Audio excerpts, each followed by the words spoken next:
Hello friends, welcome है आप सभी का आपके इस कृष्णा एजुकेशन यूट्यूब चैनल में, जो केवल और केवल बोर्ड एग्जामिनेशन की तैयारी करवाने के लिए बनी है। इसलिए इस चैनल को आपने अभी तक सब्सक्राइब नहीं किया तो इस चैनल को सब्सक्राइब कर दें और साइड के बेल नोटिफिकेशन को भी जरूर प्रेस कर दें, ताकि हमारी वीडियो का लेटेस्ट नोटिफिकेशन आप तक सबसे पहले पहुँच सके।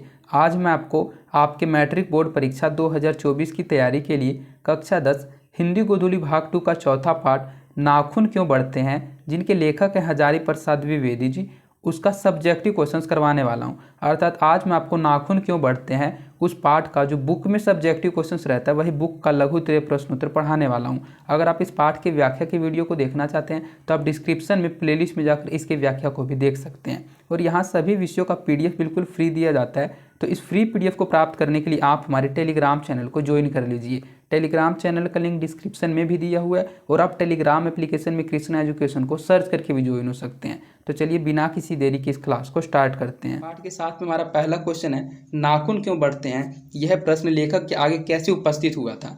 तो यह जो प्रश्न था नाखून क्यों बढ़ते हैं, यह एक प्रश्न है। तो यह जो प्रश्न है ये लेखक के आगे कैसे उपस्थित हुआ था, तो यह कैसे उपस्थित हुआ था, इन सभी बातों को मैंने पाठ में अच्छे से पढ़ा रखा है। और अगर आपने इस पाठ की व्याख्या को वीडियो को नहीं देखा तो इस वीडियो को देखने के बाद इस पाठ की व्याख्या की वीडियो को एक बार जरूर देख लीजिएगा। अगर आप व्याख्या को देख लीजिएगा तो आपसे ऑब्जेक्टिव और सब्जेक्टिव क्वेश्चन बहुत ही आसानी से बन जाएगा।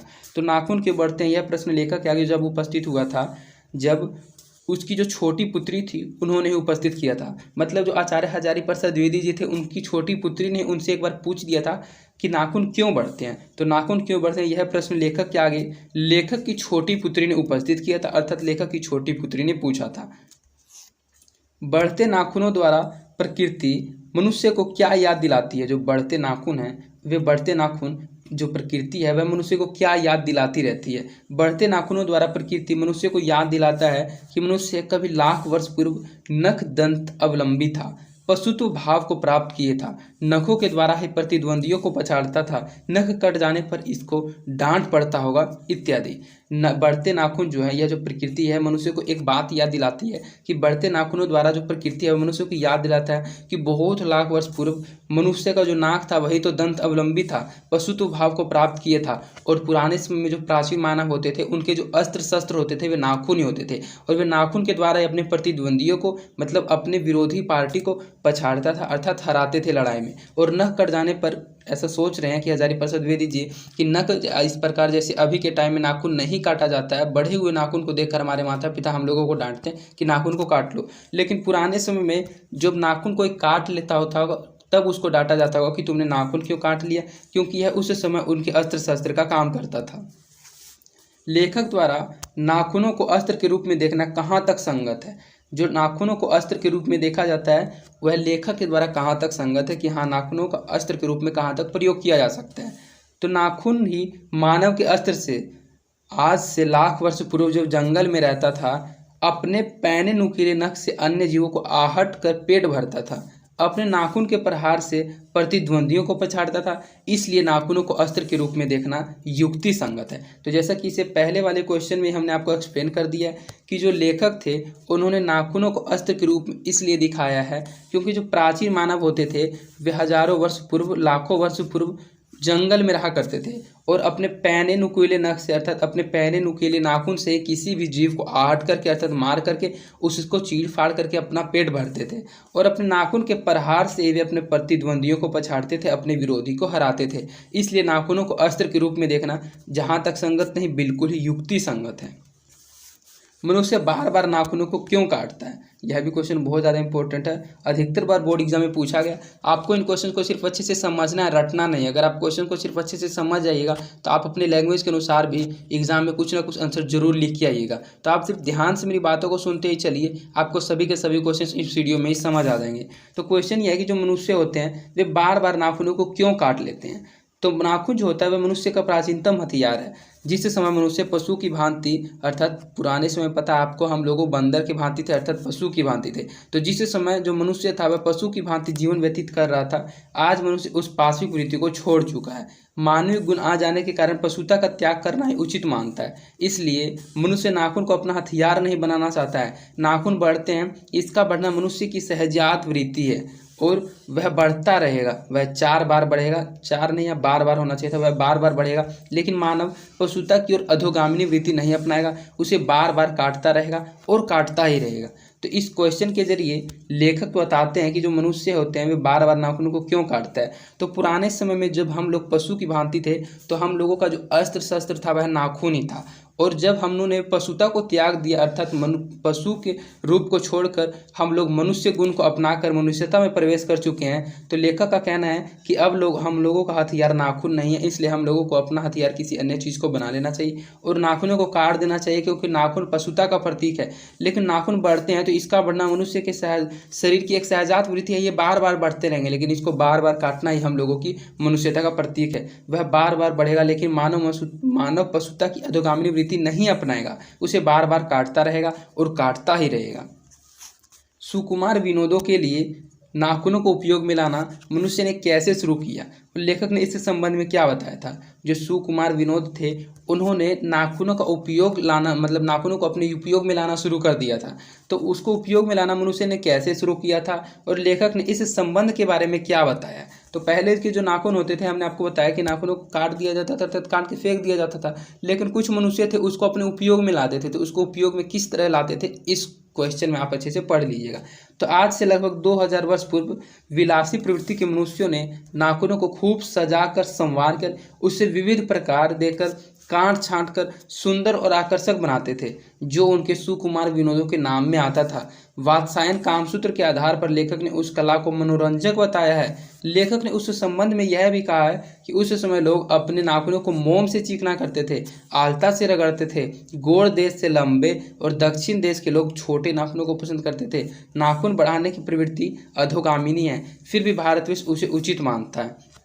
तो आज से जो 2000 वर्ष पूर्व था उस प्रकार जो मनुष्य थे उन्होंने नाखूनों को अपने उपयोग में लाना शुरू किया था। तो कैसे शुरू किया था एक बार हम आपको फिर से रिपीट कर देते हैं। जो पुराने समय के प्राचीन मानव थे वे अपने नाखूनों को सजा संवार कर अपना उससे अलग अलग प्रकार का छांट कर अलग अलग प्रकार की आकृति देकर उसको काटते थे और उसको आकर्षक बनाते थे। इसी को सुकुमार विनोद के काम में कहा जाता है। और एक वात्सायन कामसूत्र है जो वात्सायन की रचना है। तो वात्सायन की रचना कामसूत्र के आधार पर ही लेखक ने उस कला को बिल्कुल ही मनोरंजक बताया। लेखक ने इस संबंध में यह भी कहा कि जो लोग होते थे वे नाखूनों को मोम से तो चीकना करते थे, जिसको सिकथक कहा जाता है। इस पाठ के ऑब्जेक्टिव क्वेश्चन में हमको पढ़ा था कि सिकथक अर्थ क्या होता है, तो मोम होता है और अलता का क्या अर्थ होता है, आलता होता है। तो वे अपने नाखूनों को मोम से चिकना करते थे और आलता से रगड़ते थे। और एक क्वेश्चन इस स्लाइड में 101% हर बार बोर्ड एग्जाम में पूछा जाता है, इसको आप अच्छे से याद रखिएगा कि जो प्राचीन मानव में लोग होते थे जो बड़े नख को पसंद करते थे अर्थात लंबे नाखूनों को पसंद करते थे वे गोड़ देश के लोग थे। और एक क्वेश्चन पूछा जाता है कि कौन से देश के लोग छोटे नाखूनों को पसंद करते थे। तो दक्षिणात्य देश के लोग छोटे नाखूनों को पसंद करते थे और गोड़ देश के लोग बड़े नाखूनों को अर्थात लंबे नख को पसंद करते थे। नख बढ़ाना और उन्हें काटना कैसे मनुष्य की सहजात वृत्तियाँ हैं, इनका क्या अभिप्राय है। तो इससे पहले वाले अपने क्वेश्चन में पढ़ा कि नाखूनों का बढ़ना तो एक सहजात वृत्तियाँ हैं, तो यह सहजात वृत्तियाँ कैसे है और इसका अभिप्राय क्या है, इस बात के द्वारा हम लोग क्या स्पष्ट कर सकते हैं, यह पूछा जा रहा है। तो मानव शरीर में कुछ सहजात वृत्तियाँ होती रहती है, जैसे नाखूनों का बढ़ना, केश का बढ़ना आदि, उसी प्रकार नाखूनों का भी बढ़ना है। उन्हें काटना भी मनुष्य के सहजात वृत्तियाँ। सहजात वृत्तियाँ का मतलब है कि अनजान स्मृतियाँ, जैसे कि आपके केस हैं वे बार बार बढ़ जाते हैं, आपके जो नाखून है वे बार बार बढ़ जाते हैं, ये मनुष्य की शरीर की कुछ सहजात वृत्तियाँ होती हैं। और उन्हें बार बार काटना भी तो मनुष्य की सहजात वृत्तियाँ ही हैं। इसका अभिप्राय यह है कि नाखूनों को बढ़ना पशुत्व का प्रमाण है, अर्थात हमारे नाखून बार बार बढ़ जाते हैं अर्थात वे हमारी पशुता का प्रतीक हम लोगों को दिखाते हैं कि हम लोग पहले पशु थे। और उसका काटना मानवत्व का प्रमाण है, अर्थात आज हम लोग मानव बन गए हैं इसलिए उसको काट रहे हैं। वह बढ़ता रहेगा लेकिन हम उसे काट कर पशुत्व का त्याग और मनुष्यता को ग्रहण करते रहें, क्योंकि पशु बनकर कोई भी आगे नहीं बढ़ सकता है। तो जो सहजात वृत्तियाँ से आप समझ गए कि सहजात वृत्तियाँ उसे कहा जाता है। हमारे शरीर में ऐसी दो सहजात वृत्तियाँ, पहला है नाखूनों का बढ़ना और दूसरा केश का बढ़ना। तो नाखून का बढ़ना हमारी पशुता का प्रतीक है और नाखून का काटना हमारी मानवता का प्रतीक है। तो नाखून बार बार बढ़ता रहेगा लेकिन हम लोग उसे बार बार काट कर अपने मनुष्यता को ग्रहण करते रहेंगे, क्योंकि पशु बनकर कोई भी आगे नहीं बढ़ सकता है। हमारा नेक्स्ट क्वेश्चन है कि लेखक क्यों पूछता है कि मनुष्य किस ओर बढ़ रहा है, पशुता की ओर या फिर स्पष्ट करें। तो लेखक जो है वे किस मनुष्य से और किस मनुष्य जो होते हैं वे किस ओर बढ़ रहे हैं, पशुता की ओर या फिर मनुष्यता की ओर, इस बात को स्पष्ट कहा जाता है। तो लेखक पूछता है, मानव मेरी बेटी निर्बोध बालिका ने मनुष्य जाति से ही पूछ दिया है कि मनुष्य किस ओर बढ़ रहा है। पशुता की ओर या मनुष्यता की ओर? मनुष्य का अस्त्र शस्त्र बढ़ना क्या पशुता की ओर नहीं ले जा रहा है? क्या मनुष्य अस्त्र काटने की ओर बढ़ रहा है? जवाब मिलेगा नहीं। फिर मनुष्य का मानव तो बढ़ना ही तो नहीं है। अर्थात आज का मनुष्य अस्त्र शस्त्र को बढ़ाकर पशु की ओर ही अधोगामिनी वृत्ति को प्राप्त कर रहा है। तो लेखक इस क्वेश्चन के जरिए एक बहुत ही इंपॉर्टेंट बात बताना चाहते हैं कि लेखक पूछता है कि मनुष्य किस ओर बढ़ रहा है, पशुता की ओर या फिर मनुष्यता की ओर। इस बात को स्पष्ट करने के लिए कहा जा रहा है। तो लेखक की बेटी थी, उन्होंने तो उनसे क्वेश्चन किया था कि नाखून क्यों बढ़ते हैं। तो उस निर्बोध बालिका ने जानो मनुष्य जाति से ही पूछ लिया कि मनुष्य पशुता की ओर बढ़ रहा है या फिर पशुता की ओर बढ़ रहा है या फिर मनुष्यता की ओर। तो मनुष्य का अस्त्र शस्त्र बढ़ना पशुता की ओर नहीं ले जा रहा है, क्योंकि मनुष्य जो होते हैं अस्त्र काटने की ओर बढ़ रहा है। जवाब मिलेगा नहीं। फिर मनुष्य का जो मानव है वह तो बढ़ना ही नहीं है। जो आज अर्थात आज के मानव में आपको पता होगा ऐसे ऐसे एटम बम, ऐसे ऐसे बंदूक तोप गोलियां तैयार कर रहे हैं। तो हमारे नाखून जो थे वे हमारे अस्त्र शस्त्र थे, तो उसे काट कर हम लोग पशुता का त्याग कर मानवता को ग्रहण करना चाहते हैं। लेकिन जो इतने बड़े बड़े अस्त्र शस्त्र हम लोग बना रहे हैं ये तो हम लोगों को सिर्फ और सिर्फ पशु की ओर ही आध्यात्मिक वृत्ति को प्राप्त कर रहा है। अर्थात इन सभी चीज़ों से हम लोग पशुता की ओर ही बढ़ रहे हैं। देश की आज़ादी के लिए किन शब्दों की अर्थ मीमांसा लेखक करता है? आज लेखक के निष्कर्ष क्या हैं? देश की आज़ादी के लिए प्रयुक्त इंडिपेंडेंस अर्थात स्वाधीनता दिवस शब्दों की अर्थ मीमांसा लेखक करता है। लेखक का निष्कर्ष है कि इंडिपेंडेंस का अर्थ अनअधीनता अर्थात अधीनता का अभाव होता है, लेकिन हम भारतीयों को उसके सहज भाव में स्वाधीनता का नाम दे दिया। यह हमारी विशेषता है कि हम अन को स्व में बदल डाला, जबकि स्वाधीनता के लिए अंग्रेजी शब्द सेल्फ इंडिपेंडेंस शब्द का प्रयोग होना चाहिए था। तो आज़ादी जब हमारे देश की हुई थी तो हमारी आज़ादी देश के बाद इंडिपेंडेंस डे मनाया जाता था। जैसे कि अब जानते हैं इंडिपेंडेंस डे मनाया जाता है, तो स्वतंत्रता दिवस। तो देश की आज़ादी के लिए जो प्रयुक्त इंडिपेंडेंस से स्वाधीनता दिवस शब्द था उसको मीमांसा ने अर्थ बताते हुए कहा था कि इंडिपेंडेंस का अर्थ होता है अनअधीनता, मतलब किसी चीज़ का अभाव। तो हम भारतीयों का यह बहुत ही अच्छी बात है कि हम लोग किसी भी सहज भाव में स्वाधीनता का नाम उसको दे देते हैं, और यह हमारी विशेषता है कि हम अन को स्व में बदल डालते हैं। जबकि स्वाधीनता के लिए जो अंग्रेजी शब्द होता है अर्थात जो इंडिपेंडेंस का मतलब होता है अनअधीनता, उसको हम लोगों ने स्वाधीनता बना दिया। और अगर स्वाधीनता का अंग्रेजी में देखा जाए तो स्वाधीनता को अंग्रेजी में सेल्फ इंडिपेंडेंस कहा जाता है। इसलिए अंग्रेजी में हम लोगों को सेल्फ इंडिपेंडेंस शब्द का प्रयोग करना चाहिए था। इसी अर्थ के बारे में मीमांसा लेखक ने बताया है। लेखक ने किस प्रसंग में कहा है कि बंदरियां मनुष्य का आदर्श नहीं बन सकती? लेखक का अभिप्राय स्पष्ट करें। एक यह ऑब्जेक्टिव क्वेश्चन में पूछा जाता है कि जो मनुष्य होते हैं वे किसका आदर्श नहीं बन सकती है, तो बंदरियां मनुष्य का आदर्श नहीं बन सकती है। तो इस प्रसंग के द्वारा लेखक हम लोगों को क्या बताना चाहते हैं? हम भारतीय सब को अपनाए हुए हैं, उसे छोड़ना नहीं चाहते, तभी तो इंडिपेंडेंस अनधीनता को स्वाधीनता, स्वराज, स्वतंत्रता आदि नाम रख लिया है। तो ये अनधीनता को स्वाधीनता नाम कैसे रखा गया, इससे पहले वाले क्वेश्चन में हमने आपको बता दिया है। तो यह हमारी परंपरा है। यदि यह बात है तो पुरानी भी अच्छी नहीं होती और सब नई खराब नहीं होता। हमें अपने पुराने के मुख को वांछनीय नहीं मानना चाहिए, क्योंकि मरे बच्चे को गोद में दबाए रहने वाली बंदरियां मनुष्य का आदर्श नहीं बन सकती। जो बंदरियां होती है वह जब उसका बच्चा मर जाता है तो वह मरे हुए बच्चे को भी अपने गोद में दबाए हुए रहती है। इसीलिए कहा जाता है कि जो बंदरियां होती है वह मनुष्य का आदर्श नहीं बन सकती। लेखक का अभिप्राय है कि पुराने और नए दोनों को परख कर जो हितकर लगे उसे चुन लेना ही मनुष्य की मनुष्यता है। मतलब पुराना और नया में जो अच्छी तरह से चुन लेता है कि हमारे लिए क्या हितकर है उसे चुन लेना ही मनुष्यता है। तो लेखक ने इस प्रसंग के द्वारा यह बताना चाहते हैं कि बंदरियां मनुष्य का आदर्श नहीं बन सकती, क्योंकि सबसे पहले हम भारतीय सब को अपनाए हुए और उसे छोड़ना कभी नहीं चाहते हैं। जैसे कि हम लोगों ने इंडिपेंडेंस अनधीनता को स्वाधीनता, स्वराज, स्वतंत्रता आदि नाम रख लिए हैं। यह हमारी परंपरा है कि हम लोग किसी भी पुराने को अच्छी नहीं होती और सब नए खराब भी नहीं होते। यदि हम पुराने के मुँह को वांछनीय नहीं मानना चाहिए तो उसी प्रकार बताया गया मरे बच्चे को गोद में दबाए रहने वाली बंदरियां मनुष्य का आदर्श नहीं बन सकती। लेखक का अभिप्राय इससे यह है कि हमें पुराने और नए दोनों को परख कर जो हितकर लगे उसे ही अपना लेना चाहिए, क्योंकि यही मनुष्य की मनुष्यता है। स्वाधीनता शब्द की सार्थकता लेखक क्या बताता है? तो जो स्वाधीनता शब्द है जिसको इंडिपेंडेंस के द्वारा अनअधीनता कहा गया था, लेकिन हम भारतीयों ने उसे स्वाधीनता के नाम दे दिया था। तो स्वाधीनता शब्द की जो सार्थकता है वह उसके सार्थकता के बारे में लेखक क्या बताता है? तो लेखक ने स्वाधीनता शब्द की सार्थकता बताते हुए कहा है अनधीनता इंडिपेंडेंस को भारत के लोग स्वाधीनता के रूप में सोच लिया है। यह हमारे दीर्घकालीन संस्कारों का फल है, इसलिए हम सब के बंधन को छोड़ने के लिए तैयार नहीं है। सब का मतलब था अपना। तो ये जो भारतीय होते हैं एकता का रूप इस इससे स्वाधीनता शब्द के जरिए दिखाना चाहते हैं कि हम लोग एक हैं। तो स्वाधीनता शब्द की सार्थकता में लेखक बताते हुए कहते हैं कि इतना आपको लिखना है। इससे लिखने से क्या होता है कि जो क्वेश्चन होता है उसका आंसर थोड़ा लॉन्ग हो जाता है। तो क्वेश्चन को इसमें लिखा गया। पहले लेखक ने स्वाधीनता शब्द की सार्थकता बताते हुए कहते हैं कि जो अधीनता इंडिपेंडेंस है उसको भारत के लोग स्वाधीनता का रूप सोच लिया है और यह हमारे दीर्घकालीन संस्कारों का ही फल है, इसलिए हम सब के बंधन को छोड़ने के लिए तैयार नहीं है। निबंध में लेखक ने किस बूढ़े का जिक्र किया है? लेखक की दृष्टि में बूढ़े के कथनों की सार्थकता क्या है? मतलब इस पूरे पाठ में एक बूढ़े के बारे में हमने आपको बताया था, तो उन्होंने इस पाठ में किस बूढ़े का जिक्र किया है और उसकी उन्होंने क्या ऐसे कथन कहे थे बूढ़ा ने कि उसकी सार्थकता करने के लिए इसमें कहा जा रहा है। तो अगर हम एक बार फिर से कहेंगे, अगर आपने इस पाठ की व्याख्या को वीडियो को नहीं देखा तो आप इस पाठ की व्याख्या को वीडियो को एक बार जरूर देख लीजिएगा इस वीडियो को देखने के बाद, क्योंकि अगर आप पाठ को अच्छे से पढ़ लीजिएगा तो आपके द्वारा ऑब्जेक्टिव और सब्जेक्टिव क्वेश्चन बहुत ज़्यादा आसान हो जाएगा। और आप इस वीडियो में लास्ट तक बने हुए रहिए। अगर आप अभी तक बने हुए हैं तो आप सभी क्वेश्चन को समझ रही होंगे और आप आगे भी नेक्स्ट क्वेश्चन को समझते हुए चलेंगे। तो जो निबंध है उस निबंध में लेखक ने किस बूढ़े का जिक्र किया है और लेखक की दृष्टि में बूढ़े के कथनों की सार्थकता क्या है? निबंध में लेखक ने किसी बूढ़े नेता का जिक्र किया है। संभवतः महात्मा गांधी का लक्ष्य करके जिक्र किया गया होगा। मतलब सबसे पहले आपको एक चीज़ पता चल गया कि जो यह निबंध था यह एक ललित निबंध है, नाखून क्यों बढ़ते हैं। तो इस निबंध में उन्होंने एक बूढ़े नेता का जिक्र किया है और वह बूढ़ा नेता और कोई नहीं महात्मा गांधी था।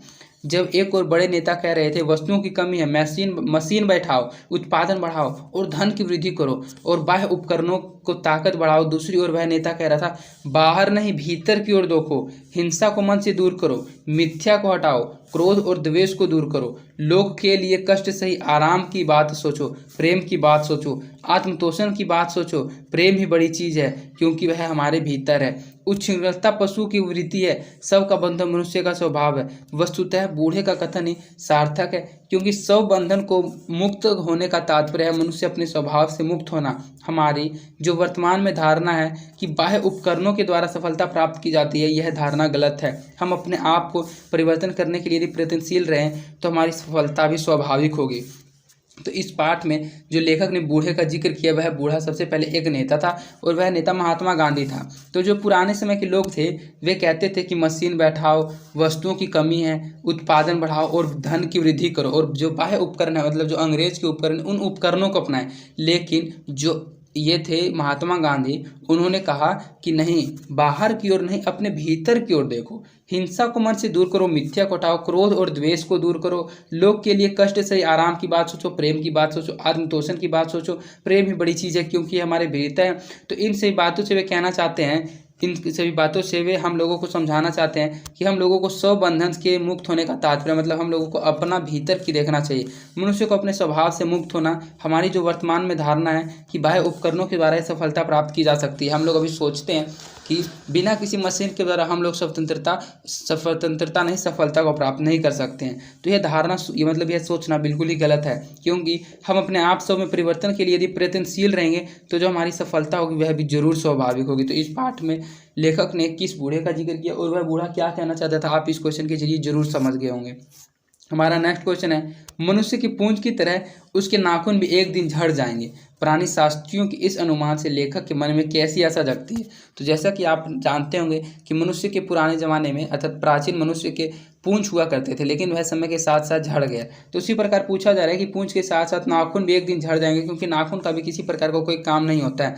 तो इस बारे में प्राणी शास्त्री जो थे उन प्राणी शास्त्रियों के अनुमान से लेखक के मन में कैसी आशा जगती है?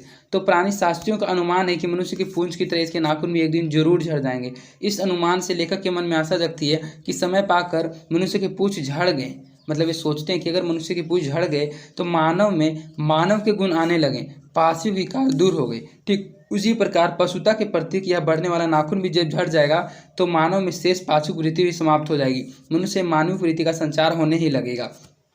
लेखक बताना चाहते हैं कि अगर हम लोगों के जो पूंछ थे वे झड़ गए थे, उसी प्रकार अगर हम लोगों का नाखून झड़ गया तो यह बहुत ही अच्छी बात है, क्योंकि नाखून जो है पशुता का प्रतीक है। और अगर हमारे नाखून झड़ गए, हमारे पार्श्विक विकार ही दूर हो गए, तो हमारा जो नाखून झड़ जाएंगे तो मनुष्य में जो शेष पार्श्विक वृत्ति है, मतलब हमारे में शरीर में जो पार्श्विक वृत्ति है जो पशुता का प्रतीक है सिर्फ और सिर्फ नाखून, अगर यह भी झड़ जाएगा तो हमारे शरीर से पशुता समाप्त हो जाएगी और सिर्फ मनुष्यता बच जाएगी, और पशुता समाप्त हो जाएगी और मनुष्य में सिर्फ और सिर्फ मानवीय वृत्ति का ही संचार होने लगा, अर्थात मनुष्यता का ही संचार होने लगेगा।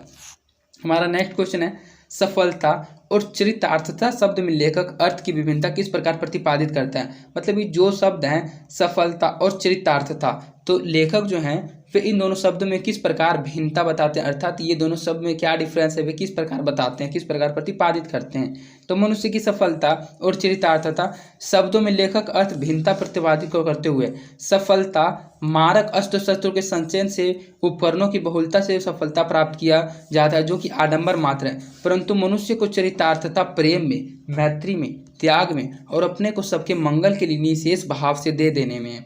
मनुष्य जो नाखूनों का बढ़ना है वह मनुष्य की सहज वृत्ति का परिणाम है, जो जीवन में सफलता की ओर ले जाना चाहती है, और इसको काट देना स्व निर्धारित आत्मबंधन का फल है, जो मनुष्य को चरितार्थता की ओर ले जाती है। तो आप अच्छे से पढ़ गए हैं सफलता और चरितार्थता शब्द में क्या भिन्नता है, तो आप समझ गए सफलता प्राप्त करना एक आडंबर मात्र है, क्योंकि हम लोग सफलता को किसी अस्त्र शस्त्र के जरिए प्राप्त कर सकते हैं, लेकिन जो चरितार्थता है वह सिर्फ प्रेम में, मैत्रेय में, त्याग में और सबके मंगल के लिए सोचना ही हमारी चरितार्थता है। तो चरितार्थता और सफलता में अंतर यह है कि चरितार्थता एक मनुष्यता का प्रतीक है और जो सफलता यह एक पशुता का प्रतीक को भी दिखाता है, क्योंकि सफलता प्राप्त करने के लिए हम लोग मारक अस्त्र शस्त्र का उपयोग कर सकते हैं, किसी को मार कर सफलता प्राप्त कर सकते हैं, उपकरणों की बहुलता से सफलता प्राप्त कर सकते हैं, जो कि आडंबर मात्र ही है। इसलिए नाखूनों का बढ़ना मनुष्य की सहजात वृत्ति का परिणाम है, जो जीवन में सफलता ले आना चाहती है, लेकिन उसको काट देना स्व निर्धारित आत्मबंधन का फल है, जो मनुष्य को चरितार्थता की ओर ले जाती है, अर्थात मनुष्यता की ओर ले जाती है। इसके बाद हमारा नेक्स्ट क्वेश्चन है व्याख्या करें। व्याख्या करें रिलेटेड, इससे रिलेटेड क्वेश्चन आपके बोर्ड एग्जाम में 101% हर बार पूछा जाता है और इस बार भी जरूर पूछा जाएगा। और व्याख्या करें वाला क्वेश्चन 5 नंबर का पूछा जाता है, तो हम आपको इसको बारे में अच्छे से बता देते हैं। आप माइंड कंसंट्रेट करके व्याख्या करें क्वेश्चन को अच्छे से समझते हुए चलिएगा। तो आपके एग्जाम में एक लाइन आएगा, जैसे कि ब्लू कलर में एक लाइन लिखा हुआ है, काट दीजिए, वे चुपचाप दंड स्वीकार कर लेंगे पर निर्लज अपराधी की भांति फिर छूटते ही सेंध पर हाजिर। तो ऐसा ही आपके एग्जाम में एक पंक्ति लिखा हुआ रहेगा और आपको पता उस पंक्ति को पढ़कर ये पता लगा होना होगा यह पंक्ति हमारे हिंदी को, जैसा कि आप जानते हैं हिंदी में 2 बुक होता है, गोधूली और वर्णिका। तो सबसे पहले आपको यह पता होना चाहिए कि यह जो पंक्ति है यह हमारी किस बुक से है और उस बुक में किस पाठ से है और उस पाठ के लेखक कौन है, तभी आप इस क्वेश्चन का सही आंसर बता पाइएगा। तो व्याख्या करें आपके एग्जाम में पूछा जाता है और इसको कैसे बनाना हम आपको अच्छे से समझा देते हैं। तो सबसे पहले आपके जो एग्जाम में क्वेश्चन पेपर होगा उसमें एक पंक्ति लिखा हुआ रहेगा, जैसे कि यह एक पंक्ति है, तो आपको सबसे पहले यह पता कर लेना है कि वह किस बुक का, किस पाठ का और किस लेखक के द्वारा लिखा हुआ पंक्ति है। तो सबसे पहले आपको उसी बात को लिखना है। प्रस्तुत पंक्ति अर्थात यह दी गई पंक्ति, प्रस्तुत पंक्ति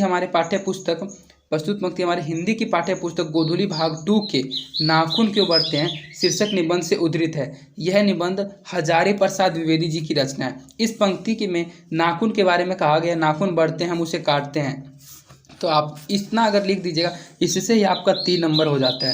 तो यह 5 नंबर का पूछा जाता है और इसमें 3 या 4 चीज़ आपको 101% अच्छे से पता लगाना है, और वो तभी आप पता लगा सकते हैं जब आप सभी पाठों को पढ़े हुए रहिएगा।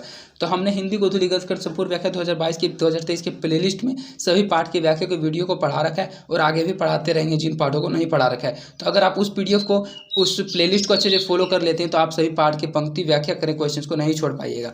तो सबसे पहले आपको उस पंक्ति के द्वारा यह लिखना है कि प्रस्तुत पंक्ति हमारी हिंदी की पाठ्य पुस्तक हिंदी गोधूली भाग 2 के नाखून क्यों बढ़ते हैं शीर्षक निबंध से लिया गया। तो सबसे पहले आपको यह भी पता होना चाहिए कि वह जो पाठ है उस पाठ का नाम क्या और वह पाठ किस प्रकार की विधा है, मतलब वह कहानी है, निबंध है, क्या है। तो जैसा कि हमने बताया नाखून क्यों बढ़ते एक निबंध है, तो यह शीर्षक निबंध से लिया गया है। और यह जो निबंध है हजारी प्रसाद द्विवेदी जी की रचना, मतलब इस निबंध की रचना आचार्य हजारी प्रसाद द्विवेदी जी ने की है। इस पंक्ति में नाखून के बारे में कहा गया है कि नाखून बढ़ते हैं और हम उसे काट देते हैं। हमारे दंड को सहज भाव से चुपचाप सह लेता है, लेकिन पुनः तीसरे दिन ही निर्लज अपराधी की तरह फिर से सेंध पर हाजिर हो जाता है। अर्थात पुनः पुनः दंड को स्वीकार कर लेना उनका सहज भाव है। तो इस पंक्ति में सिर्फ छोटी सी बात बताई गई है, लेकिन पंक्ति आपको बताना इसमें मेन नहीं होता है। व्याख्या करने में यह पहचानना होता है कि यह पंक्ति किस बुक का, किस पाठ का, किस लेखक के द्वारा लिया गया। तो इस पंक्ति को पढ़कर आपको सिर्फ इतना ही पता लगाना है कि काट दीजिए वे चुपचाप दंड स्वीकार कर लेंगे पर निर्लज अपराधी की बातें छूटते ही सेंध पर हाजिर हो जाएंगे। तो प्रस्तुत पंक्ति हमारी हिंदी की पाठ्य पुस्तक हिंदी गोधूली भाग 2 के नाखून के बढ़ते शीर्षक निबंध से उद्धृत है। यह निबंध हजारी प्रसाद द्विवेदी जी की रचना है। इस पंक्ति के बारे में नाखून के बारे में कहा गया कि नाखून बढ़ते हैं हम उसे काटते हैं और हमारे दंड को सहज भाव से वह चुपचाप सह भी लेता है, लेकिन पुनः तीसरे दिन निर्लज अपराधी की तरह फिर से सेंध पर हाजिर हो जाता है। अर्थात पुनः पुनः दंड को स्वीकार कर लेना है उसका सहज भाव है। हुआ है। तो कैसे व्याख्या किया जाता है, आप व्याख्या कैसे करें इसको अच्छे से समझ गए होंगे। और एग्जाम में व्याख्या से रिलेटेड एक क्वेश्चन जरूर पूछा जाएगा 5 नंबर का, इसलिए व्याख्या से सभी रिलेटेड क्वेश्चन को आप अच्छे से हमारे वीडियो के द्वारा जरूर समझ लीजिएगा। हमारा नेक्स्ट व्याख्या है, मैं मनुष्य के नाखून की ओर देखता हूँ तो कभी कभी निराश हो जाता हूँ। तो जैसा कि इससे पहले वाले पंक्ति में हमने आपको बता दिया, उसी प्रकार आपको सभी पंक्ति को बनाना है। तो इस पंक्ति में भी आपको वही बात लिखना है, जैसे कि आप पाठ पढ़ रहे हैं नाखून क्यों बढ़ते हैं, तो इस पंक्ति के द्वारा तो आपको पता चल रहा है कि इसमें सभी के सभी पंक्ति नाखून क्यों बढ़ते हैं पाठ से लिया गया। लेकिन अगर आप सभी पाठ को पढ़े हुए रहिएगा तभी आप पता लगा पाइएगा कि यह पंक्ति किस पाठ का है। तो इसमें आपको उत्तर लिखना है, प्रस्तुत पंक्ति हमारी हिंदी की पाठ्य पुस्तक हिंदी गोदली भाग 2 के गद्य खंड के नाखून क्यों बढ़ते हैं शीर्षक निबंध से उद्धृत है, जिसके लेखक आचार्य हजारी प्रसाद द्विवेदी जी हैं। वे इस पंक्ति के द्वारा हम लोगों को बताना चाहते हैं कि मनुष्य की भयंकर पार्श्विक वृत्ति ही जीवंत प्रतीक व नाखून है। जो मनुष्य का भयंकर पार्श्विक वृत्ति है उसका जो जीवंत है वह सिर्फ और सिर्फ नाखून है। लेखक जब कभी भी नाखून की ओर देखता है तो कभी कभी निराशा आ जाती है, क्योंकि यह नाखून पार्श्विक वृत्ति को बढ़ावा देने वाला है और क्या हम पुनः नख अवलंबी तो नहीं बन जाएंगे, यह सोचकर लेखक निराश हो जाते हैं। तो लेखक निराश इसलिए हो जाते हैं क्योंकि जो नाखून है वे हमारी पशुता का प्रतीक है और उसे काटना हमारी मनुष्यता का प्रतीक है। लेकिन ये जो नाखून है पार्श्विक वृत्ति को बढ़ावा देने वाला है, इसलिए लेखक सोचते हैं कि क्या हम पुनः नख अवलंबी तो नहीं बन जाएंगे, अर्थात हम लोगों में फिर से पार्श्विक वृत्ति तो नहीं आ जाएगी। यही बात सोचकर लेखक निराश हो जाते हैं। कम भक्त नाखून बढ़ते हैं तो बढ़ें, मनुष्य उसे बढ़ने नहीं देगा। तो प्रस्तुत पंक्ति हमारे हिंदी की पाठ्य पुस्तक गोधूली भाग 2 के नाखून क्यों बढ़ते हैं शीर्षक निबंध से उद्धृत है, जिसके लेखक आचार्य हजारी प्रसाद द्विवेदी जी हैं। निबंध की समाप्ति काल में लेखक इस निर्णय पर पहुंच जाता है कि नाखून का बढ़ाना मानव शरीर के अवशेष स्वरूप सहजात वृत्ति है, जो बढ़ता है उसे काट दिया जाता है, पुनः वह बढ़ जाता है, मनुष्यता फिर उसे काटता है। नाखून का बढ़ना और काटना होते ही रहेगा, बढ़े वह कितना बढ़ेगा, वह जितना बढ़ेगा मनुष्य उसे उतना काटता रहेगा, क्योंकि मनुष्य पुनः पार्श्विक वृत्ति को अपनाना नहीं चाहता है। तो यह जो पंक्ति है, कम भक्त नाखून बढ़ते हैं तो बढ़े, मनुष्य उसे बढ़ना नहीं देगा, इस पंक्ति के द्वारा लेखक सिर्फ हम लोगों को इतना ही बताना चाहते हैं कि जो नाखून है वह पशुता का प्रतीक है और हम लोगों में पशुता बार बार आती रहेगी, बार बार हमारे नाखून बढ़ते रहेंगे, लेकिन हम लोग उसे बार बार काटते रहेंगे, क्योंकि मनुष्य जो होते हैं वे पुनः पार्श्विक वृत्ति को अपनाना नहीं चाहता है। मनुष्य मनुष्यता वृत्ति में रहना चाहता है, वह फिर से पशुता को अपनाना नहीं चाहता, इसलिए हम लोग उसे बार बार काटते रहेंगे। तो इस पंक्ति में आप समझ गए कि कम भक्त नाखून बढ़ते हैं तो बढ़े, मनुष्य उसे बढ़ने नहीं देगा। इसके बाद आपका नेक्स्ट क्वेश्चन है, लेखक की दृष्टि में हमारी संस्कृति की बड़ी भारी विशेषता क्या है, स्पष्ट कीजिए। जो लेखक की दृष्टि है उस दृष्टि से हमारा जो कल्चर है उस कल्चर में सबसे बड़ी इंपॉर्टेंस क्या है, उस बात के बारे में पूछा जा रहा है। तो लेखक हजारी प्रसाद द्विवेदी जी की दृष्टि में हमारी संस्कृति की बड़ी भारी विशेषता है कि भारतीय चित्र जो अंधहीनता के रूप में न सोचकर स्वाधीनता के रूप में सोचता है, वह हमारे दीर्घकालीन संस्कारों का ही तो फल है। वह संस्कार सब के बंधन को आसानी से छोड़ नहीं सकता, अपने आप के द्वारा लगाया हुआ बंधन हमारी संस्कृति की बड़ी भारी विशेषता है। तो हमारी संस्कृति की सबसे बड़ी भारी विशेषता तो यही है, जो हमने कुछ क्वेश्चंस पहले ही पढ़ा दिया है कि जो भारत का आज़ादी के बाद अंग्रेजी का शब्द था इंडिपेंडेंस, उसका जो हिंदी अर्थ होता है वह अनअधीनता होता है। लेकिन अनअधीनता को ना सोचकर स्वाधीनता के रूप में सोचना ही हमारी संस्कृति की भारी विशेषता है। वह हमारे दीर्घकालीन संस्कारों का ही तो फल है। वह संस्कार सब के बंधन को आसानी से छोड़ नहीं सकता, इसलिए अपने आप के द्वारा लगाया हुआ बंधन हमारी संस्कृति की सबसे बड़ी विशेषता है। और हम लोग सब में अपना लगा देते हैं, स्वराज्य, स्वतंत्रता, स्वाधीनता। नाखून क्यों बढ़ते हैं, इस पाठ का सारांश प्रस्तुत करें। तो नाखून क्यों बढ़ते हैं पाठ का सारांश देखें। तो इस क्वेश्चन को हमने इसका आंसर इसलिए नहीं दिया इसमें, क्योंकि हमने आपको बताया कि सारांश किसे कहा जाता है। तो सबसे पहले आप समझ लीजिए, यह भी क्वेश्चन 5 नंबर का हर बार बोर्ड एग्जाम में पूछा जाता है और किसी भी पाठ का पूछा जा सकता है कि विष के दांत का सारांश प्रस्तुत करें, श्रम विभाजन और जाति प्रथा पाठ का सारांश प्रस्तुत करें। तो आपको उसमें लिखना क्या है, आपने उस पूरे पाठ में जो पढ़ा है उस पूरे पाठ की स्टोरी को बिल्कुल शॉर्ट फॉर्म में, अर्थात एक पेज में उसके शॉर्ट स्टोरी को लिखना है। और अगर आप उसके शॉर्ट स्टोरी को लिख दीजिएगा तो वही आपका सारांश होता है। तो पाठ का सारांश इसलिए हमने इसमें लिख दिया, पाठ का सारांश देखें मतलब आप पाठ का व्याख्या देखें। अगर आपने इस पाठ की व्याख्या के वीडियो को नहीं देखा है तो आप डिस्क्रिप्शन में दिए गए हिंदी गोधूली गद्य खंड संपूर्ण व्याख्या के प्लेलिस्ट में जाकर इस पाठ के व्याख्या के वीडियो को एक बार जरूर देख लीजिएगा, क्योंकि अगर आप पाठ को अच्छे से पढ़ लीजिएगा तो आपको पता चल जाएगा पाठ में क्या हुआ था क्या नहीं हुआ था, और वही सारांश में लिखा जाता है। तो आप पाठ को जब पढ़ लीजिएगा तो आपके माइंड में एक स्टोरी जैसा सेट हो जाएगा, और उसी स्टोरी को आपको सिर्फ शॉर्ट लैंग्वेज में मतलब छोटी सी भाषा में लिखना है, और उसी स्टोरी के बारे में अर्थात उस पाठ के बारे में सभी बातों को शॉर्टकट में बताना ही सारांश कहलाता है। तो किसी भी पाठ का अगर सारांश एग्जाम में पूछ दिया जाए तो 5 नंबर का पूछा जाता है। इस क्वेश्चन को आपको बिल्कुल नहीं छोड़ना है। जिस पाठ का पूछा जाए उस पाठ के बारे में आप जो जो जानते हैं उन सभी बातों को लिख देना है, वही पाठ का सारांश होता है। और अगर आप सारांश को अच्छे से समझना चाहते हैं तो विष के दांत पाठ का सारांश प्रस्तुत करें, मतलब विष के दांत का सब्जेक्टिव क्वेश्चन वाले वीडियो में हमने उस पाठ के सारांश को बताया, और उस पाठ का जो सारांश था वह बहुत ज़्यादा लॉन्ग हो गया था, इसलिए हम लोग समय को बचाने के लिए पाठ के सारांश को नहीं बता दें, सिर्फ इसको लिखने का हमने आपको तरीका बता दिया है। तो जैसा कि हमने आपको इस वीडियो के शुरू में ही बताया था कि आपके एग्जाम में दो टाइप के बुक में दो टाइप का क्वेश्चन होता है, एक होता है पाठ के आसपास और एक होता है पाठ के साथ। तो पाठ के साथ वाला क्वेश्चन इंपॉर्टेंट होता है, जो क्वेश्चन हमने आपको 15 तक पढ़ाई है बोर्ड एग्जाम में पूछा जाएगा, लेकिन यह क्वेश्चन सिर्फ और सिर्फ आपके नॉलेज के लिए। तो इन क्वेश्चन को भी आप स्पीडली पढ़ लीजिए। हमारा पहला क्वेश्चन है, अपने शिक्षक से देवराज इंद्र और दधीची मुनि की कथा मालूम करें। मतलब जो देवराज इंद्र थे और दधीची मुनि क्या थे, इन सभी कथा के बारे में अपने टीचर से पूछें, यह पूछा जा रहा है। तो आपके टीचर तो हम ही हैं, तो हम ही आपको बताएंगे। तो देव दानव का युद्ध आरंभ हुआ। देव जो लोग थे वे हारने लगे थे। देवताओं के पास कोई ठोस हथियार नहीं थे। दानवों को हराने के लिए उन्हें ऐसा कोई हथियार चाहिए था जो अत्यधिक ठोस हो। सुनी दधीची एक महान तपस्वी थे, मतलब उन्होंने सुना था कि जो दधीची थे वे एक महान तपस्वी थे। दीर्घकालीन तप के प्रभाव से उनकी हड्डी मजबूत हो गई थी। देवताओं ने विचार कर देवराज इंद्र को मुनि दधीची के पास अस्थि दान मांगने के लिए भेजा। मुनि ने अस्थि का दान दिया। उन्हीं की हड्डी से देवराज इंद्र का सबसे ठोस हथियार वज्र बना, जो उसके प्रभाव से देवता लोग विजय हुए थे। मतलब पुराने समय में देवताओं और राक्षसों के बीच युद्ध हुआ करता था, और जो देवता थे वे हार जाते थे क्योंकि उनके पास कोई अत्यधिक ठोस हथियार नहीं था। तो उन्होंने एक नाम सुना था दधीची। वे एक महान तपस्वी थे और वे दीर्घकालीन तप कर रहे थे, बहुत समय से वे तप कर रहे थे, और उनके तप के प्रभाव से उनकी जो हड्डी थी वह मजबूत हो गई थी। तो देवताओं ने विचार कर देवराज अर्थात देवताओं का राजा इंद्र को कहा जाता है, और इंद्र ने जाकर मुनि दधीची के पास अस्थि मांगा और उन्होंने अपना अस्थि उसको दे दिया, और उन्हीं की हड्डी से देवराज ने इंद्र का सबसे ठोस हथियार वज्र बना, और वज्र के प्रभाव से ही देवता लोग विजय हुए थे, मतलब उन्होंने राक्षसों को हरा दिया था।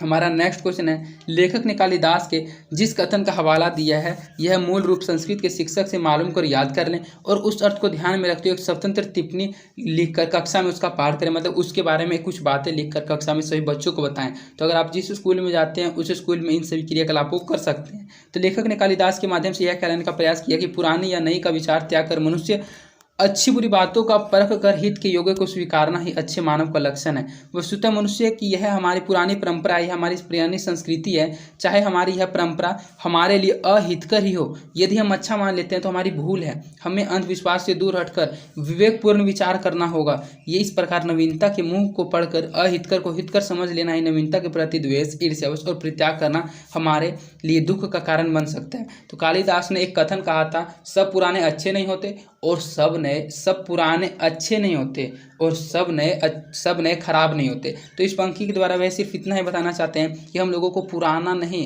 ये देखना चाहिए, हम लोगों को अंधविश्वास से नहीं विवेकपूर्ण रूप से सोचना चाहिए था कि हमारे लिए क्या हितकर है, हम लोगों के लिए क्या उपयोगी है, और उसी चीज़ को अपनाना चाहिए।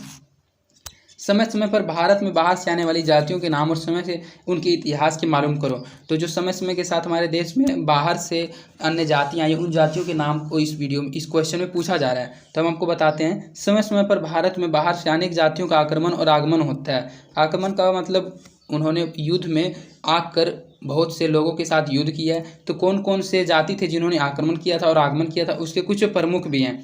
आर्य, हून, यहूदी, फ्रांसीसी, मुसलमान, ईरानी, अंग्रेज इत्यादि। ये सभी के सभी विदेशी जातियां थी, मतलब हमारे भारत की जातियां नहीं थी, ये बाहर से आई थी और ये आक्रमण के माध्यम से तथा आगमन के माध्यम से हमारे पास आई थी। तो इस पार्ट में नाखून के बढ़ते था 4th पार्ट का हमने पूरा का पूरा सब्जेक्टिव क्वेश्चन करवा दिया है, पार्ट के साथ वाला और पार्ट के आसपास वाला भी। बुक का सेम क्वेश्चन हम आपको पढ़ाते हैं, बुक के सेम क्वेश्चन के आंसर को टाइप करके पढ़ाया जाता है। और अगर आपको इसका पीडीएफ चाहिए तो आप टेलीग्राम चैनल को ज्वाइन कर लीजिए, टेलीग्राम चैनल पर इसका पीडीएफ पोस्ट किया जाता है। और अगर आप इसके पीडीएफ को पढ़ लीजिएगा एक बार फिर से, तो आप एग्जाम में इसके किसी भी क्वेश्चन को अपनी लैंग्वेज के अनुसार भी जरूर लिख के आइएगा। और अगर आपको हमारी वीडियोज़ पसंद आती है तो आप हमारी वीडियोज़ को अपने दोस्तों के बीच भी जरूर शेयर कीजिएगा, और आप हमारे वीडियोज़ को लाइक भी जरूर कीजिएगा, इससे हमारा मोटिवेशन बना हुआ रहता है।